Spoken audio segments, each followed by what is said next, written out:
إن الحمد لله نحمده ونستعينه ونستغفره ونعوذ بالله من شرور أنفسنا ومن سيئات أعمالنا من يهده الله فلا مضل له ومن يضلل فلا هادي له وأشهد أن لا إله إلا الله وحده لا شريك له وأشهد أن محمدا عبده ورسوله يا أيها الذين آمنوا اتقوا الله حق تقاته ولا تموتن إلا وأنتم مسلمون يا أيها الناس اتقوا ربكم الذي خلقكم من نفس واحدة وخلق منها زوجها وبث منهما رجالا كثيرا ونساء واتقوا الله الذي تساءلون به والأرحام إن الله كان عليكم رقيبا أما بعد فإن أصدق الحديث كتاب الله وأحسن الهدي هدي نبينا محمد صلى الله عليه وآله وسلم وشر الأمور محدثاتها وكل محدثة بدعة وكل بدعة ضلالة اللهم صل على محمد وعلى آل محمد كما صليت على إبراهيم وعلى آل إبراهيم إنك حميد مجيد السلام عليكم ورحمة الله وبركاته.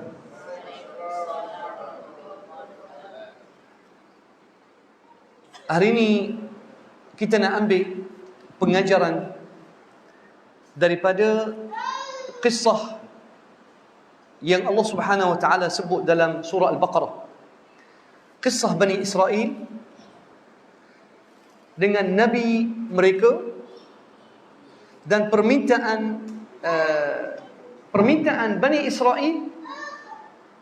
Mereka minta dengan nabi mereka supaya Allah Subhanahu wa taala tetapkan satu raja. Mereka nak berjihad. Bani Israel dapat semangat tinggi, mereka nak berjihad dan mereka nak melawan musuh mereka. Dan mereka meminta dengan nabi yang ada ketika itu, bukan Nabi Musa, lepas Nabi Musa. Wallahu a'lam dikatakan Nabi Samawi. Syam'un, na'am, Syam'un. Ada satu riwayat kata Nabi Syam'un. Ayat 245 kalau tak silap surah Al-Baqarah. Saya baca tadi dalam salat.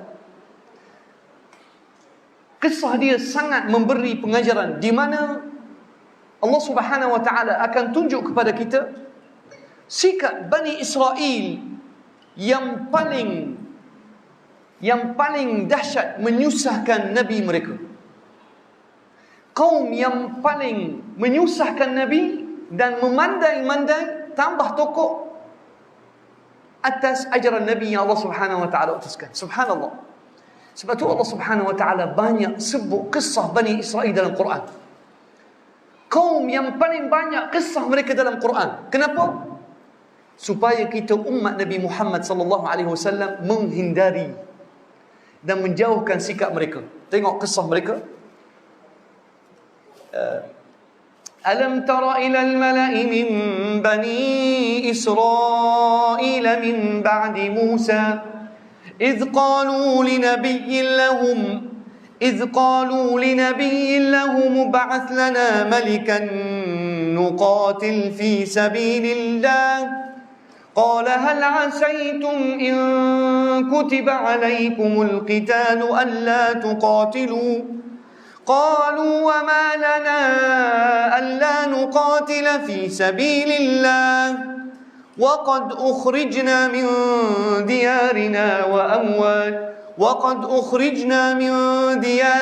وأبنائنا فلما كتب عليهم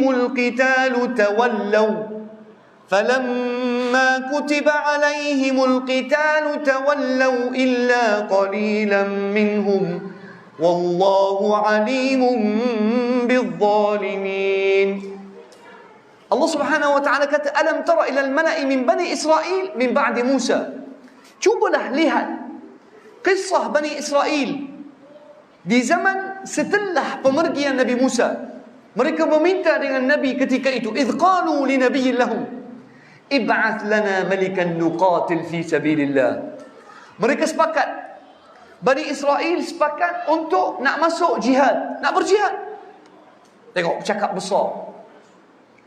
Ib'ath, wahai Nabi, kami nak satu raja, kami nak satu ketua, supaya kami bersatu di bawah bimbingan dia, dan kami akan berjihad di jalan Allah. Macam kita umat Islam sekarang, tunggu Mahdi, nak bersatu bawah Mahdi. Tuan-tuan rahmati Allah, saya takut kalau Imam Mahdi bangkit di akhir zaman, mungkin kita adalah tentera yang melawan dia. Sebab kena ingat, Imam Mahdi bila bangkit di akhir zaman, dia akan menegakkan sunnah Nabi Muhammad sallallahu alaihi wasallam. Bahkan mungkin akan dituduh dia ni sebagai Wahabi. Nah, sebab kita di zaman sekarang ni, kalau ikut sunnah Rasulullah sallallahu alaihi wasallam, akan dituduh kononnya melawan ulama dan melawan mazhab. Dan inilah tuduhan yang sangat melulu. Tuduhan yang sangat melulu. Tuan-tuan tahu tak betapa bahaya ta'assub mazhab? Sangat bahaya ta'assub mazhab. Ikut mazhab tidak ada masalah sebenarnya. Ikut mazhab Imam Syafi'i, ikut Imam Ahmad bin Hanbal, ikut Imam Malik, ikut Imam Al-Auza'i, ikut Al-Imam Sufyan Al-Thawri, Ishaq Ibn Rahawai. Saya dengar seorang ustaz penglibu lara, ustaz lawak ni, moga Allah bagi dia hidayah. Ustaz ni janggut besar, tapi wallahi dia tak faham agama Islam, tak faham kemuliaan ulama dulu. Dia ingat ada 4 mazhab saja, sedangkan dalam kekayaan sejarah umat Islam, kita ada bukan 4 mazhab, kita ada berpuluh-puluh mazhab. Kerana agama Nabi Muhammad dan fiqh Nabi Muhammad sallallahu alaihi wasallam sangat kaya dengan ilmu. Maka awak boleh cedok. Kita ada Ishaq Ibn Rahawai, kita ada Al-Layth Ibn Sa'ad, faqih Misr. Al-Layth Ibn Sa'ad, dia anak murid Imam Malik, dan dia guru kepada seorang ulama nama dia Shihab Ibn Abdul Aziz Al-Qaisi. Mungkin korang tak pernah dengar, tapi dia ulama besar. Dan dialah adalah anak murid Imam Malik dan anak murid Imam Al-Layth. Tapi tengok, bila jadi ta'assub kepada mazhab, Imam Malik rahimahullah, dia guru Imam Syafi'i. Tapi bila Imam Syafi'i rahimahullah naik bangkit dan jadi ulama yang mujtahid, dan ulama memenangkan sunnah, Imam Syafi'i, tahu tak apa gelaran dia? Nasirus sunnah. Nah, Imam Syafi'i bila dia bangkit, dialah yang menegakkan sunnah Rasulullah sallallahu alaihi wasallam dan memenangkan mazhab Ahlul Hadis. Tapi ramai orang tak tahu. Orang kita Syafi'i tak tahu benda. Tapi Al-Imam Syafi'i, Muhammad Ibn Idris Syafi'i rahimahullah, bila dia bangkit dan mazhab dia kuat, sebenarnya bila dia pergi kat Mesir, tenggelam mazhab Imam Malik. Al-Imam Syafi'i bila dia pindah pergi Mesir, mazhab Imam Malik tenggelam, dan Mesir berubah daripada mazhab Maliki ke arah mazhab Syafi'i. Jadi siapakah yang tak tenang hati dengan Imam Syafi'i? Ni Al-Imam Shihab Ibn Abdul Aziz Al-Qaisi. Dia ni anak murid Imam Malik. Wa kana faqihan 'aliman mujtahidan hujjah. Dia ni hujjah. Shihab, ingat, Ibn Abdul Aziz, kalau saya tak silap nama dia, Ashhab, minta maaf, Ashhab Ibn Abdul Aziz Daud Al-Qaisi. Ashhab, bukan Shihab, minta maaf. Al-Imam Ashhab, bila Imam Syafi'i rahimahullah pindah ke Mesir, dan orang dah mula tertarik dengan mazhab Imam Syafi'i, dan Imam Syafi'i rahimahullah dia bawa hadis. Qala Allah, qala Rasul, qala Allah, qala Rasul, kata Allah, kata Rasul. Maka Imam Syafi'i rahimahullah menyebabkan orang suka ilmu dia. Maka orang tinggalkan mazhab Imam Malik rahimahullah, dan masyarakat di Mesir mula beralih ikut Imam Syafi'i. Maka pengikut tegar mazhab Malik sakit hati, antaranya Ashhab. Al-Imam Ashhab sakit hati sebab anak murid dia dah tinggalkan dia pergi ke Imam Syafi'i. Sehingga seperti mana riwayat Tabaqatus Syafi'iyah dan Imam Al-Baihaqi sebut kisah ni, Al-Imam Ashhab kana yad'u 'ala al-Imam Syafi'i fi salatih. Imam Ashhab Ibn Abdul Aziz doa kepada Allah supaya Imam Syafi'i mati cepat. Ta'assub. Doa kepada Allah supaya Imam Syafi'i cepat meninggal dunia. Sehingga Imam Syafi'i rahimahullah dia buat satu syair bila orang kata, wahai Imam Syafi'i, Al-Imam Ashhab yani yad'u alaik. Naam. Naam.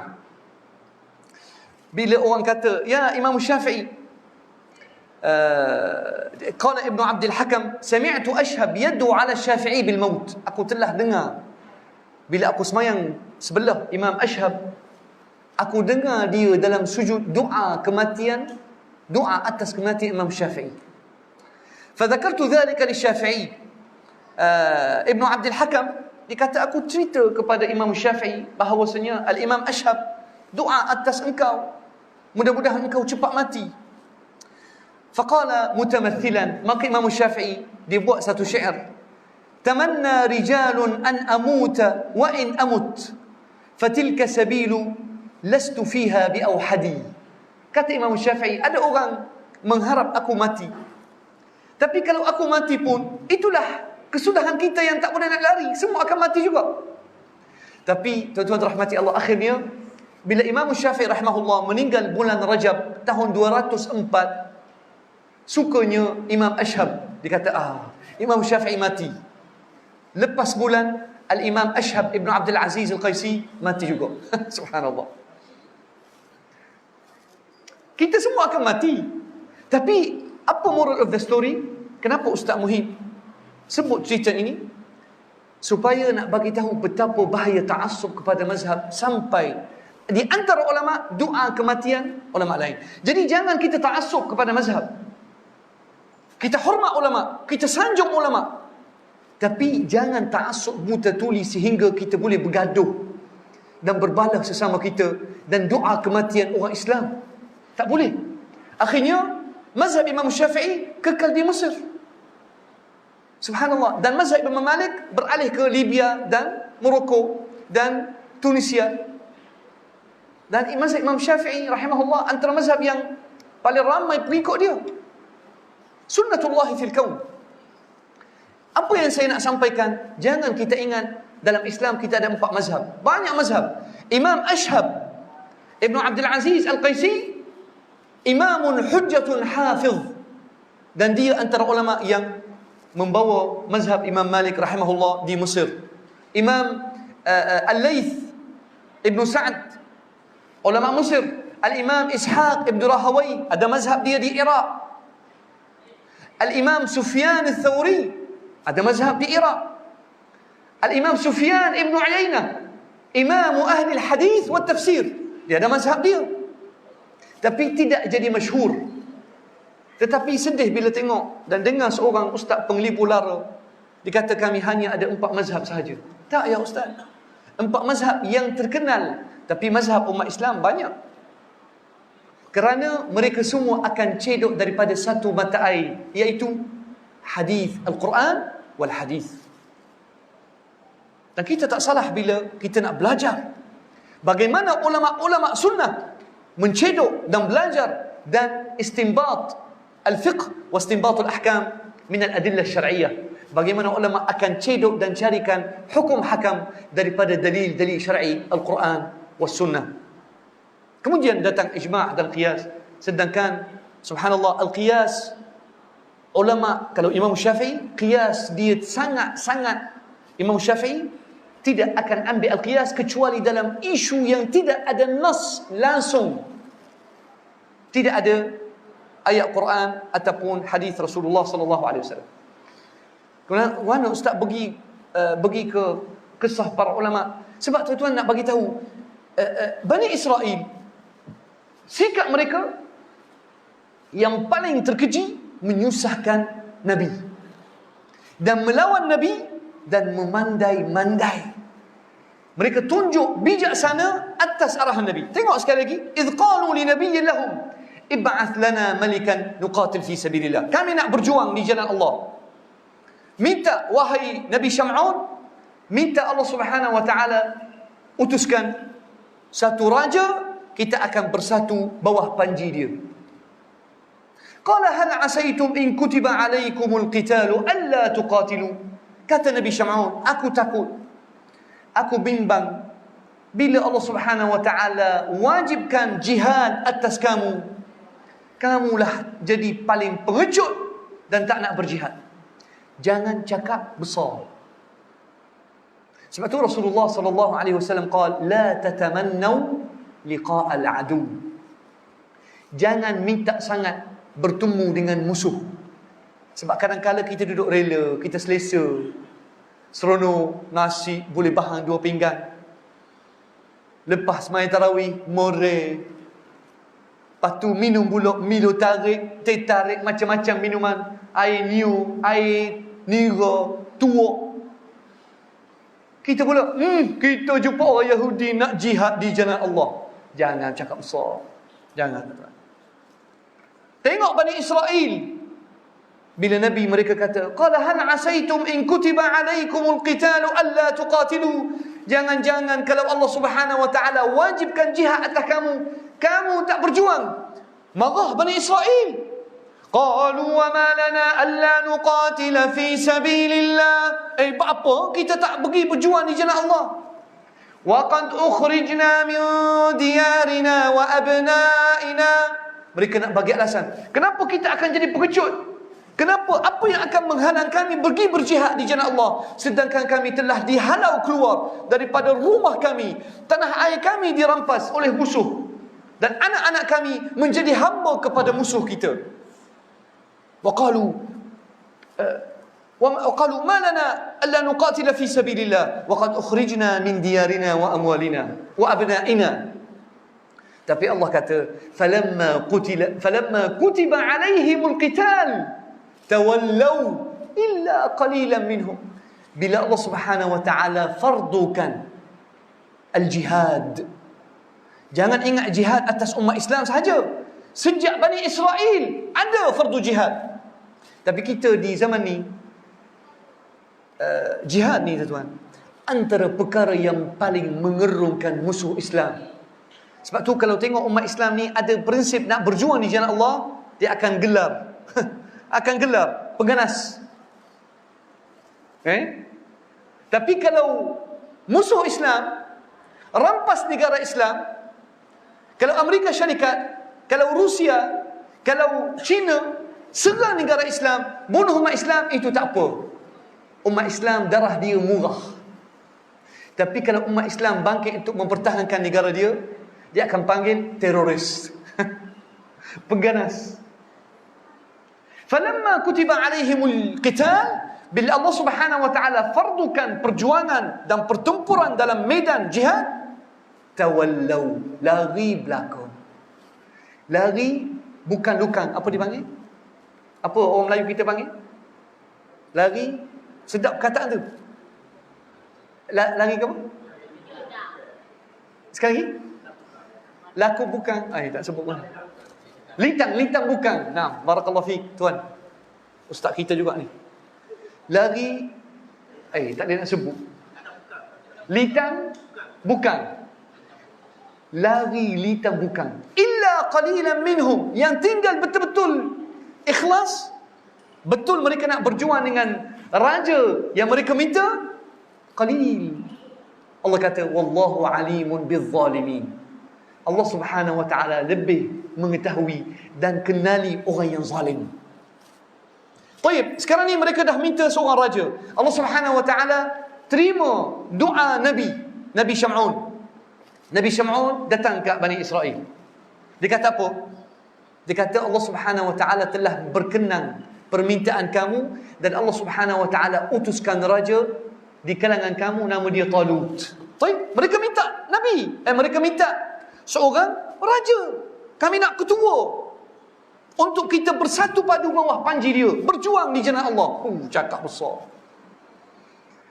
Wa qala lahum nabiyyuhum inna Allah qad ba'atha lakum Talut malika. Nabi mereka kata Allah Subhanahu wa taala telah memilih Talut sebagai raja. Adakah Bani Israel terima perintah Nabi?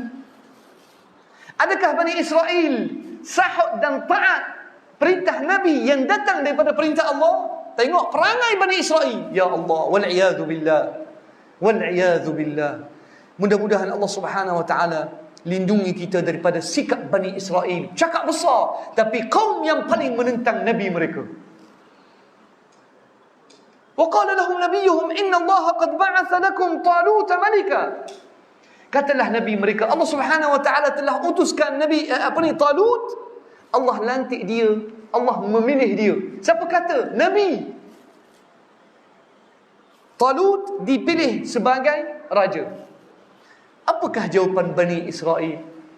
Qalu anna yakunu lahul mulku alaina. Talut, bagaimana Talut boleh menjadi raja kami? Bantah terus. Inilah perangai Bani Israel. Bantah perintah Nabi. Sebab itulah saya kata ustaz-ustaz penglibur lara ni, walayadu billah, dia tak suka kalau kita sebut hadis Rasulullah, sunnah Rasulullah gini. Tak boleh sunnah Rasulullah, ikut ulama. Wahai ustaz, ulama yang sebenar dia akan sahut dan ambil hadis Rasulullah sallallahu alaihi wasallam dan akan sampaikan kepada masyarakat. Kalau tak ikut hadis, awak akan sesat. Hari ini saya dengar seorang penglibur lara di sebuah negeri, korang kenal dia. Dia sangat memperlekehkan sunnah Rasulullah sallallahu alaihi wasallam dalam keadaan rapat saf. Sampai dibuat lawak jenaka yang sangat buruk. Wallahi saya sedih bila tengok putungan kuliah ustaz tersebut. Dia kata, pok-pok ikut hadis ni, dia akan buka kaki sampai, apa dia kata?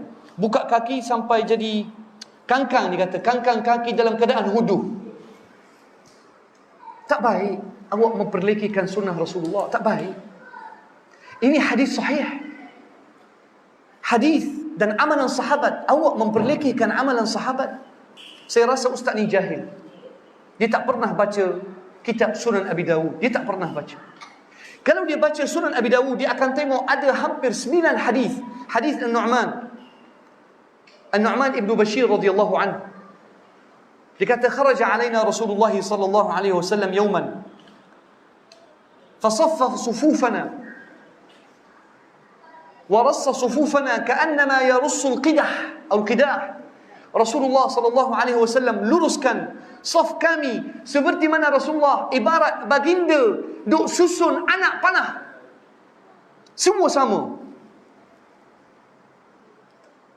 Faqal wallahi dalam hadis riwayat Abu Dawud, riwayat yang sahih, wallahi la tusawwunna as-sufuf aw la yukhalifanna Allah baina qulubikum. Rasul kata, demi Allah kamu wajib merapatkan saf ataupun Allah Subhanahu wa taala akan wujudkan pecah belah di kalangan hati kamu.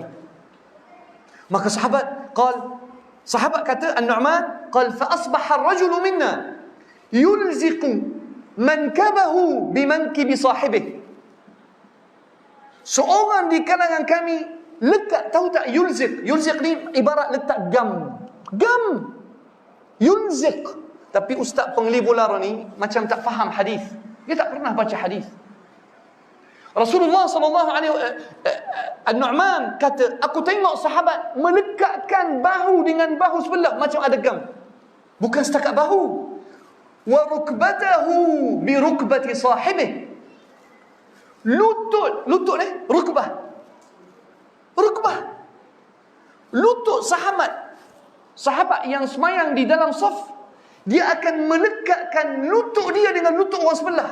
Ya Allah, cuba lihat betapa indahnya saf sahabat yang ustaz penglibur lara ni duk perlekeh. Wa rukbatahu bi rukbatihi wa ka'bahu bi ka'bihi. Dan buku lali lekat dengan buku lali orang sebelah. Apa maksudnya? Minta maaf. Apa yang teman-teman, adik-adik faham? Rapat betul. Rapat ibarat macam jadi satu tubuh. Tapi Ustaz Pengli Bolara dikata, oh, duk kangkang, duk perlekehkan amalan sahabat. Dalam sejarah umat Islam, satu golongan sahaja yang boleh memperlekehkan amalan sahabat adalah Khawarij. Seperti hadis Abu Barzah Al-Aslami. Saya pernah bagi khutbah, ingat tak? Abu Barzah Al-Aslami bila ikut tentera Muawiyah radhiyallahu an melawan Khawarij dekat An-Nahrawan, orang Khawarij memperlekehkan amalan Abu Barzah bila Abu Barzah Al-Aslami pegang tali kuda dalam keadaan salat, di tengah menunaikan salat, tapi dia semayang dan pegang kuda, kuda dia lari, dia pegang. Kuda dia berjalan, dia ikut. Maka orang Khawarij memaki hamun sahabat Rasulullah sallallahu alaihi wasallam. Tapi sahabat kata, aku dah ikut Rasulullah bukan 6, 7, 8, lebih 10 kali aku ikut perjuangan Rasulullah sallallahu alaihi wasallam. Walaqad raaitu taysirah. Aku tengok kemudahan yang Rasulullah sallallahu alaihi wasallam bagi kat kami dalam bentuk nak salat. Tiba-tiba datang Ustaz Pengli Bolara, Ustaz Lawak Jenaka, dia memperlekehkan amalan sahabat Rasulullah sallallahu alaihi wasallam. Dalam hadis Al-Bara ibn Azib, hadis Al-Bara radhiyallahu anhu, dia kata apa? Kana Rasulullah, dengar ni tuan, wallahi kamu akan terkejut. Sebab saya tak nak orang terkejut bila tengok saya duk, kadang-kadang saya malu, tapi saya nak buat sunnah juga. Saya nak mematuhi amalan Rasulullah sallallahu alaihi wasallam. Kana Rasulullah sallallahu alaihi wasallam yatakhallalu as-saff min nahiyatil masjid ila nahiyatil masjid.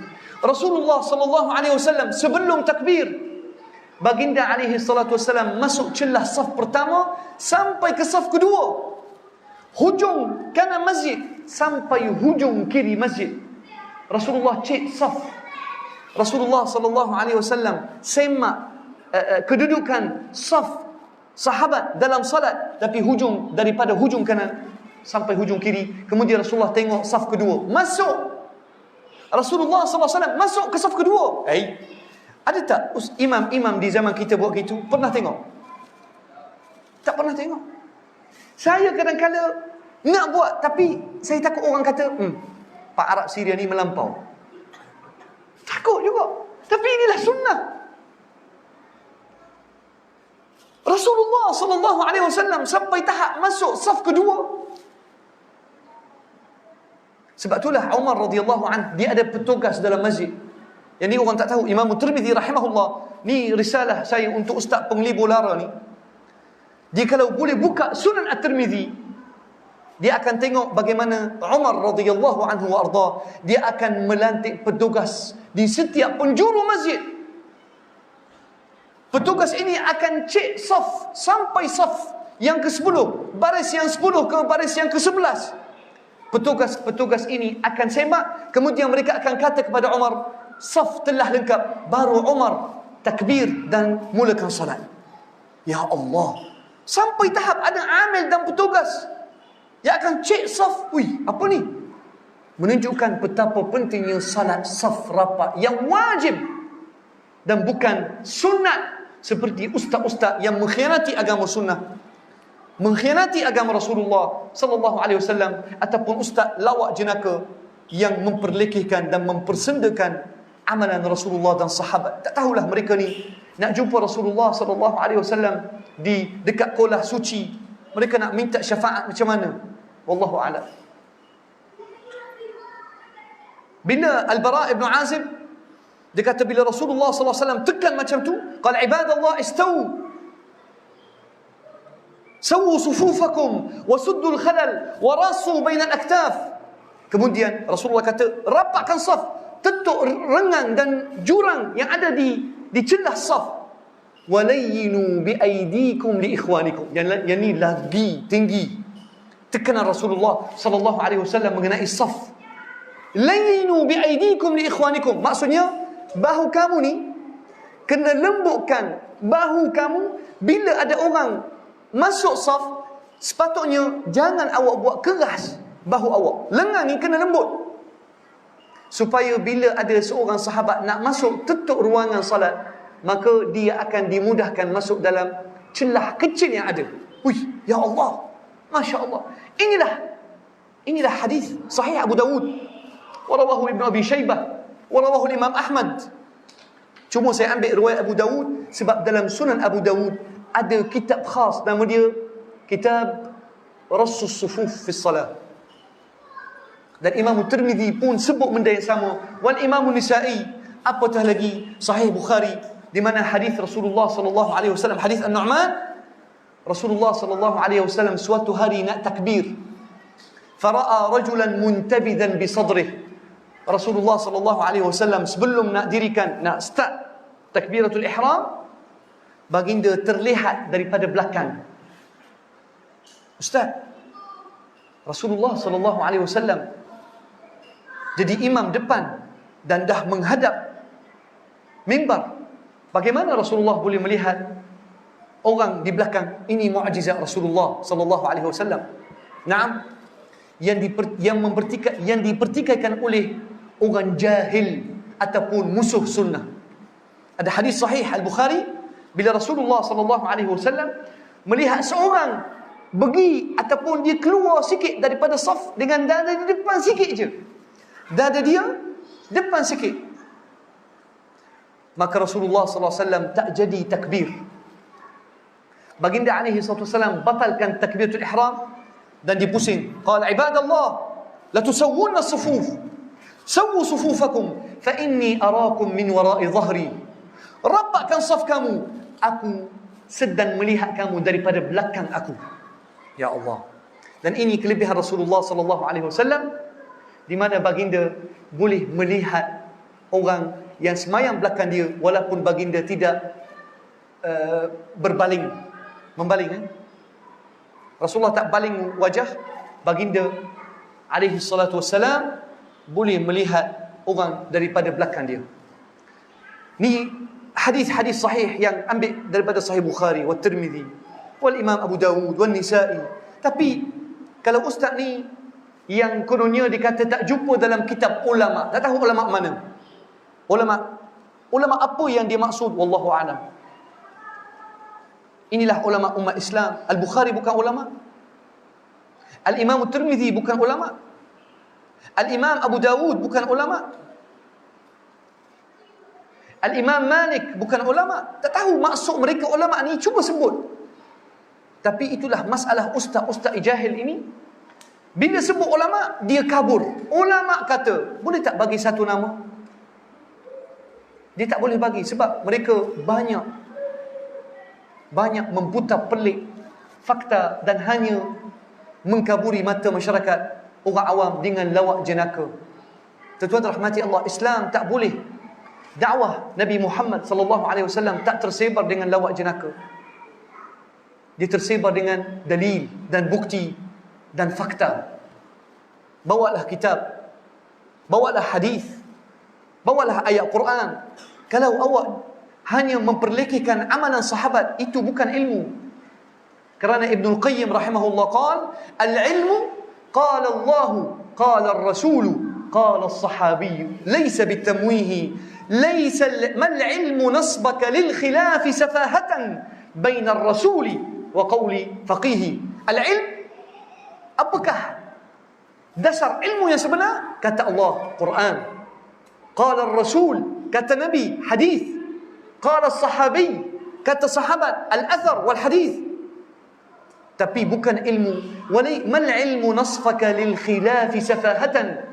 Bila awak kata ulama tapi tak ada nama ulama, kemudian kata ulama yang kabur, yang terang-terangan menentang amalan Rasulullah sallallahu alaihi wasallam dan menentang amalan sahabat, ini bukan ilmu, ini nama dia kebodohan. Mal ilmu nasbaka lil khilaf safahatan baina ar-rasuli wa qawli faqih. Tuan-tuan rahmati Allah, Abdullah bin Abbas qala, ala takhafuna an yu'adzibakum Allah أو يخسف بكم الأرض أن تقولوا قال رسول الله وقال فلان. Kamu tak takut, kamu tak bimbang Allah Subhanahu wa taala timpa kamu dengan azab ataupun tenggelamkan kamu dalam bumi apabila kamu kata qala Rasulullah wa qala fulan. Rasulullah kata gini, tapi kami tak nak ambil kata Rasulullah, kita ambil kata ulama. Azab akan datang. Ya Allah, wallahi tuan, saya heran. Di zaman ini saya heran. Apakah ilmu yang mereka nak? Ulama apakah yang mereka ikut? Qul hatu burhanakum in kuntum sadiqin. Marilah bukti yang kamu cakap. Saya buka kitab Al-Imam Al-Izz ibn Abdul Salam. Apabila Al-Izz ibn Abdul Salam membidas seorang ulama yang melawan sunnah, Abu Amr ibn Salah. Al-Izz ibn Abdul Salam membidas dia habis-habisan dan ingatkan dia, wahai Ibn Salah, awak kena ingat, kesalahan engkau bukan seorang, tapi orang awam yang terpedaya dengan kata-kata awak akan menyebabkan orang awam berani menentang sunnah Rasulullah. Dahsyat. Kata Al-Izz ibn Abdul Salam, dahsyat tuan. Bila dia membidas Ibn Salah, dia kata, ingat, dosa engkau ni bukan dosa engkau seorang, tapi awak akan menanggung dosa orang awam yang telah ikut bid'ah yang engkau sokong, iaitu bid'ah salat nisfu Syaban. Kerana awak akan menyebabkan masyarakat awam berani menentang sunnah Rasulullah dan mematikan sunnah, menghidupkan bid'ah. Ya Allah. Sedangkan Al-Imam Abu Amr ibn Salah, alimun kabir, ulama besar. Bagaimana Al-Izz ibn Abdul Salam, mereka lahir tahun yang sama. Al-Izz ibn Abdul Salam lahir tahun 577 Hijrah, Ibn Salah lahir tahun 577. Subhanallah. Tapi itulah ulama yang hebat, akan menegakkan sunnah dan matikan bid'ah. Walaupun ulama itu besar setakat mana pun, mereka akan lebih mementingkan kata Nabi Muhammad sallallahu alaihi wasallam. InsyaAllah cukup setakat ini. Esok kita akan sambung insyaAllah kisah Bani Israel dan bagaimana mereka menyusahkan Nabi mereka. Bahkan mereka akan cabut lari lagi ramai bila datang ujian yang Allah Subhanahu wa taala sebut dalam surah Al-Baqarah. Aqulu qawli hadha wa astaghfirullah al-azim li wa lakum wa li sa'il muslimin fa ya fawzal mustaghfirin. Astaghfirullah. Wassalamu alaikum warahmatullahi wabarakatuh.